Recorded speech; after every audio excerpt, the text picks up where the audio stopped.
Assalamu alaikum, this is me and this is my YouTube channel Free Study for You. I hope all of you are fine. In this video, we will discuss the topic of ADP third semester, judicial precedent. So let's start it topic. Topic हमारा है जी judicial president. इसकी हम meaning देखेंगे, इसकी definition देखेंगे, इसका intro देखेंगे, then इसकी कुछ इंपॉर्टेंट टर्म देखेंगे, टाइप्स देख लेंगे इसकी। So let's start the video. So president, सबसे पहले हम इस टर्म को समझेंगे कि प्रेसिडेंट है क्या। ठीक है, the president is one of the important source of law. ठीक है, इम्पॉर्टेंट सोर्स है लॉ का। In legal parlance president mean case law और जज मेड लॉ। अब इस टर्म को हम समझेंगे कैसे। देखिए, प्रेसिडेंट का मीन ये है कि कोई ऐसा लॉ, कोई ऐसा रूल, कोई ऐसी मतलब लॉ कह सकते हैं आप इसको, कि मतलब जो कि सुप्रीम कोर्ट, जो हायर कोर्ट्स हैं, एक दफ़ा ऑर्डर उसका पास कर दे। और फिर क्या होता है कि जब वो एक दफ़ा ऑर्डर पास हो गया तो नीचे वाले जितने भी उसके इंस्टीट्यूशन आ जाएंगे तो उन्होंने क्या करना है, उस ऑर्डर को फॉलो करना है, उस लॉ को फॉलो करना है।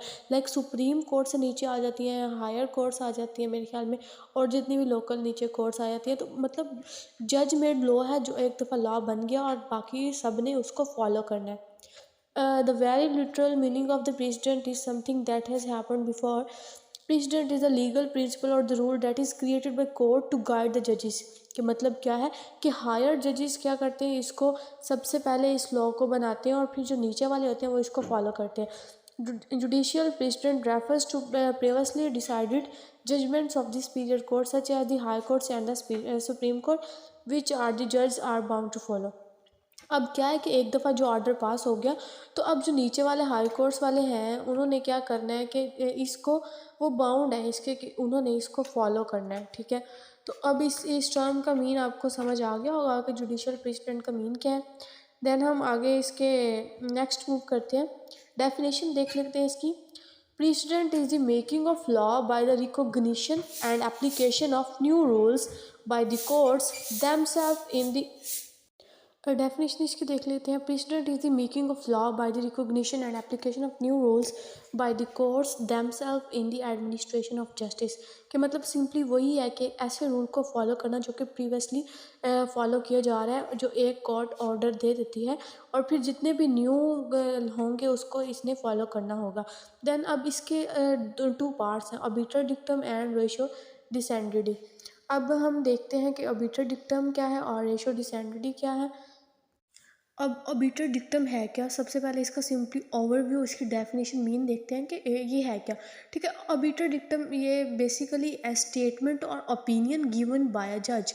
कि मतलब कोई भी स्टेटमेंट है या ओपिनियन जो मतलब सडनली क्या कहते हैं जज ने दे दी है, रीज़न, स्टेटमेंट या ओपिनियन, तो उसको क्या कहेंगे, ऑबिटर डिक्टम होता है। ठीक है, ये अब क्या है, ये नॉन बाइंडिंग पार्ट है जजमेंट का। ये जैसे देख सकते हैं, all that is said by the court, the mere statement of the law which go beyond the requirements of a particular case. It lays down a rule that is unnecessary for the purpose in hand.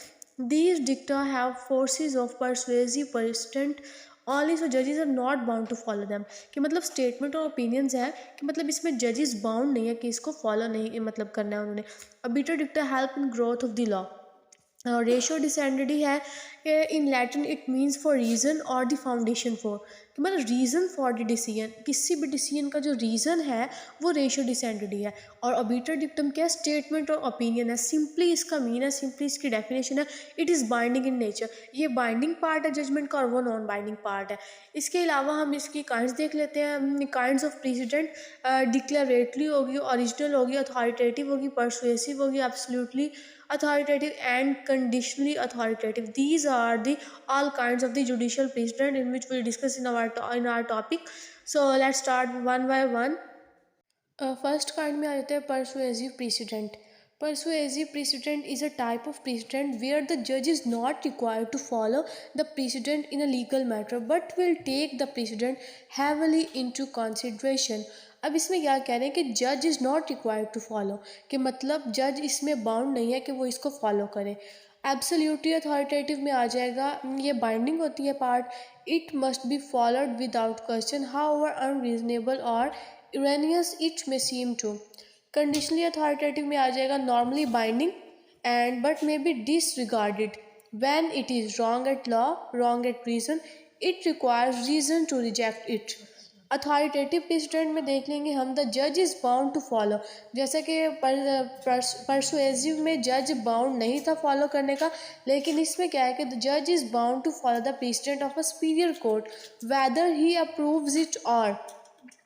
Original precedent में क्या होगा, original precedent is one where new law is created and applied in a legal matter. Original precedent are responsible for the creation of new law. अब ये क्या है कि ये responsible है क्रिएशन में न्यू लॉज के। Declarative precedent John William Salmond explain a declaratory precedent is one where there is only application of already existing rule in a legal matter। ठीक है, जिसमें already existing rule का legal matter में application।